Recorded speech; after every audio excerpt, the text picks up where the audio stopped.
So in the love department, this is your energy here. This is what you're bringing to the table. I have here the Eight of Pentacles, and the Eight of Pentacles is it's a work card. It's like the worker bees of the entire 78 cards in the deck. Okay, this is like managing a lot of different projects, going to work, and also feeling like the workday is a little bit monotonous, feeling like every day is just same old, going through the grind, nose to the grindstone, and keeping your head low, and just, getting everything that's expected of you to be done. You might work in a system where you have quotas. You have to meet your daily, quota, your daily numbers. And it just feels overall a little bit uninspiring. Okay. On the one hand, finances seems to be going well. On the other hand, it just feels like uninspiring. It feels like there must be more to this life. There must be more to what I'm doing. There must be a better place for me to apply my skills. And I feel as well, many of you are very, very grateful to have the abundance in your life right now, or at least you're starting to create that abundance. So you're not ungrateful that, oh, I'm at this job, it's not strenuous. It's not overly strenuous. I'm not at least outdoors in the midday sun, wasting away doing construction or something like that, or doing some really strenuous activity for a living. I'm at least, in an environment where I can deal with papers, I can deal with things that are predictable. And at least, I have a salary, I have benefits and things like that. So you are innately taking stock of everything that you have. So you are very grateful and thankful. But I feel like you want a break in the routine. You're looking for a break in your routine. And so naturally, the break in the routine can be something that stirs your passion, okay? And that's why I would say the creative outlet serves to be a better channel for you to find that break in the routine, find that personal enjoyment. What I feel you doing instead, though, is venturing off and looking at relationships, okay? So this is the Ace of Wands. This is passion. It's almost like molten lava. It's really, really hot. It's really hot passion, chemistry, excitement that you feel towards another person. For some of you, it could be another fire sign, another Sagittarius, an Aries, or a Leo. For others, it could be an air sign, Aquarius, Gemini, or Libra. And either way, this is really intense passion and chemistry. It's almost like I can't really touch this person. I'm going to get burned. It's that heavy and it's that intense. And when I get this card, I look at the scars. It always draws me, and it's almost like I've reached out so many times, and I feel like I can't do it anymore. Some of you might have reached out to another person, and I feel like you're waiting for the response, and it's not exactly the response that you want or you were expecting. And then I also feel like you've had your own bad shares of relationship partners that made you question your self-esteem, relationship partners that didn't care about you and didn't devote to you and didn't, appreciate everything that you had to offer. And so you come in with a little bit of a chip on your shoulders, trying to make this relationship work. And it can be very disheartening when at the end of the day, we realize that somebody is not really reciprocating our emotions, or they're not providing that emotional nurturing for us. And over again, you are a sign that forgives. You forgive people. You understand that people have their deficits. And I feel like, yes, there's great chemistry here, but it seems almost like out of touch, out of reach. Somebody's out of reach. Somebody is either not responding, they could be ghosting, or somebody is just clearly out of reach. And if I reach out too hard, too fast, or, come on too strong, I might get burned. The partner that you're dealing with, I have the High Priestess. This is a spiritual leader, okay? This is somebody that really enjoys their own company, okay? This is also somebody that is guided by divine principles. They hide their emotions really well, okay? I almost feel like this person is either a spiritual leader, somebody who's very, very spiritual. They could be very religious, or they are just somebody that's like, I'm okay by myself. I'm going to, you know, take the time off and be by myself, be on my own. They love their own company. They have a lot of wisdom and knowledge and insights into human character as well. So I feel like they are aware of the connection that you have between the two of you. They're not, you know, stupid.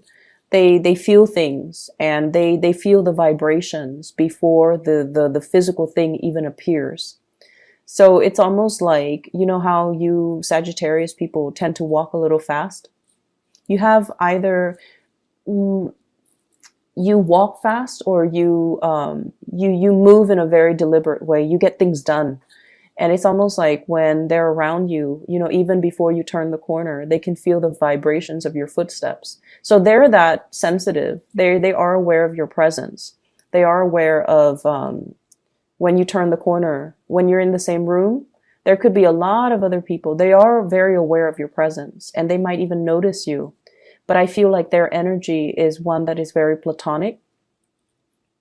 And they're forcing themselves to be this way. There's an element here of something being out of reach, something being not appropriate, something being kind of forbidden, or something that is a little bit taboo between you and somebody that you're interested in. And so they're kind of like playing the role of the onlooker rather than the pursuer. And Sagittarius, you have a natural tendency to pursue. You know, you're a cardinal sign, you get things started.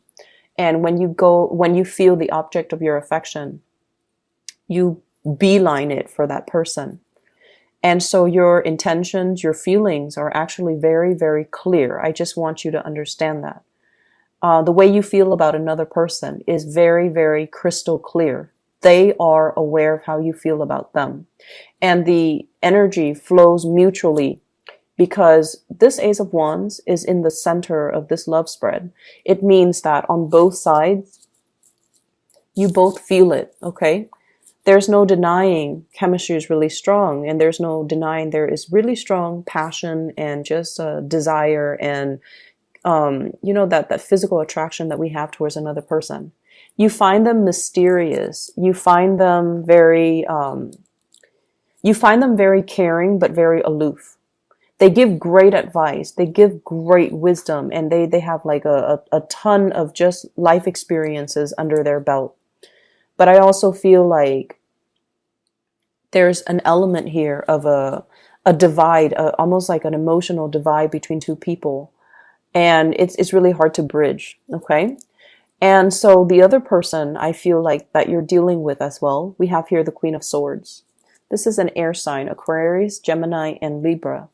And I feel like it might even be the same person. There's an air of aloofness about them. The blues, the iciness, the cold, I feel like somebody feels like you bring a lot of great passion into their life. Okay. It's almost like this flame is so overwhelming. It's so nice. They've been out in the cold for quite some time. And so they want to come by and, you know, warm up their hands, warm up their hearts, nearby this fire that you've kind of stirred up within them. So you're definitely being noticed, but I feel like there's a lot of lack of activity coming in from the partner. And I feel like it can make you really question your reality. Like, if they like me, why won't they come forward to me? And if they like me, why won't they make their feelings known? I've made my feelings known, right? As a cardinal sign, that's how we do things. We go for our object of affection, and we tell them how we feel. But I see a lot of closed off energy. It seems as if the person that you're dealing with, they're stuck in some type of a limbo here with the Hangman.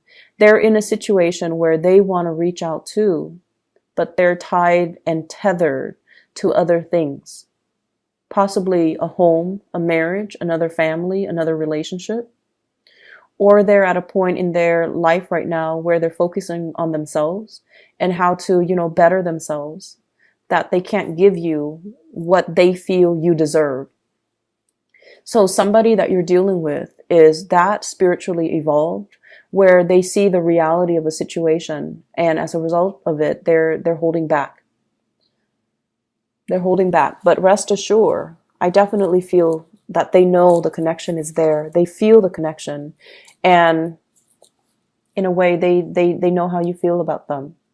They really, really know on a deep intrinsic level that this chemistry, it's not just physical desire. It stems from something deeper. It stems from, two souls trying to create a union with each other, and even past life energies. But there are so many things, entanglements that they need to take care of from their end, and they're not able to make an offer to you. Okay? So my advice for you is to draw back and let them come forward. Let them kind of warm themselves up first, okay? They've been in some type of isolation chamber. They've been kind of cold and distant, mainly because they weren't getting that attention, that love, and that reciprocity in their own relationships. So this is the only way they know how to act. And as a result of it, they can't go from 0 to 60. They need to gradually warm up, test out the waters, sort things out from their life. And so you want to, they need to be the ones to cut themselves free. You're not coming in as the knight in shining armor, rescuing anybody. People need to move on their own time. The Queen of Swords, she's got a sword, right? It's not depicted in this picture. And that man, he's like hanging by some type of a rope, right? So the natural inclination is use that sword to cut yourself free. But they're not ready yet. So everything is going to happen in divine timing. And as much as I hate saying it to you, Sagittarius, you just have to wait. Okay? I'm sorry about that. Other areas of your life, there is another spiritual advice that's coming through. And I feel like you might have an earth sign. And this might be somebody that you have children with, okay? So I see like a family unit, possibly a marriage, a housing situation, and things like that. So I feel like there are some, it's like family loyalties being tested. That's what I'm feeling. So, for example, if you're dealing with parents that are, splitting up, separating, or divorcing, the children are talking about like, who's going to take care of mom? Who's going to take care of dad? Who's going to volunteer their house to allow mom to live in and then allow dad to live in? So I see those conversations brewing. They're not like out in the open because, that's kind of tactless. And it's our parents, so we don't really have those calculating thoughts. But I feel like these are practical considerations that are happening in real time. So there's an element here about somebody purchasing a home and then having conversations. And I feel this in the Four of Wands as well as the Ace of Wands. Marriage, and then, housing purchases, new properties, new place of dwelling, new place of employment even. But I feel like somebody is saying, okay, well, I'm getting married. There might be marriages happening with your children. There might be as well, even moving the relationship to the next level and attending weddings, attending parties and things like that, or discussions about wedding that you're going to hear about. And I'm hearing some people like with children in particular, if you are of retirement age and, you're thinking about where it's settled, I feel like the kids want you to live with them. There might be, children coming into the picture and they want you to be around to watch the kids grow, but also to take care of the kids. And you would gladly do that. And there's also an element of you needing to move things along in your life and not let life stagnate. So I see those elements coming through. I also feel like if you are with an earth sign, Taurus, Virgo, Capricorn, and you're in a relationship, there might be like a change in your living situation, a change in your living environment, or like some type of arguments coming through where the family loyalty is going to be tested. Okay. So I have this earth sign here, Taurus, Virgo, Capricorn. This is somebody that is really, really, really slow to act. They lack initiative. And they scan the horizon. They wait for the right signal, and they never will act. If it were up to them, nothing would get done. The moss would be growing, the plants, the grass, everything would be overgrowing. Okay, so you're trying to get them moving, I feel like either changing residence, talking about changing residence. And I feel like there are a lot of good news that are coming into the picture, but I feel like you're frustrated with somebody because of their lack of incentive. Their lack of incentive, their lack of ability to reciprocate, or their lack of ability to bring, it's like bring, like imagine you're going to a potluck and everybody's bringing something, right, to contribute. And this person doesn't, and over and over again, they don't. And it's like, how do you talk to them? Do you become tactless and just tell them, hey, stop being so selfish? Or do you enable that behavior by just sweeping it under the rug? So I feel like there's that element there. And Sagittarius, you're not usually a confrontational sign. You're not, okay? But I feel like some things need to be said to maintain that balance. There's a natural balance to the universe. And I feel like if we sense the imbalance, we need to address it. We need to redirect that energy. And if we want people to do certain things, we need to verbalize it. We need to verbalize it. We can't fault somebody for not doing what we want them to do if we never address that with them, right? It sounds like intuitive, right? But as humans, we behave in ways that are very emotionally irrational. We get mad at people and at situations for, not being able to read your mind, like not being able to read what, to know what we want and what we expect them to do when we never properly address it. So there are things here where you're going to have to kind of change the way that you behave and change the way in which you deal with another person. You definitely need to be more verbal and expressive, for sure, because what you feel is a lot of passion. But on the flip side of it, it's also a lot of aggression and rage, okay? And so I apologize, but I'm going to have to say this. Don't be on the sideline and sulk and get pissy if you're not getting what you want from another person, when all along you have not communicated what you wanted. Okay, so there's that element coming through. And for those of you who might get, offended, okay, keep in mind, I'm a Sagittarius moon, and I feel like a lot of the times, Sagittarius moon, you guys are very spiritual by nature, and you do a lot for other people. You intuitively sense what they need and you take care of them. Okay? And even Sagittarius sun. And it's not like you don't do things with strings attached, but I feel like it's really hard for you to talk about your needs, and it's really hard for you to express yourself and tell other people because you don't want to infringe upon their right? Their free will. But, it needs to be said.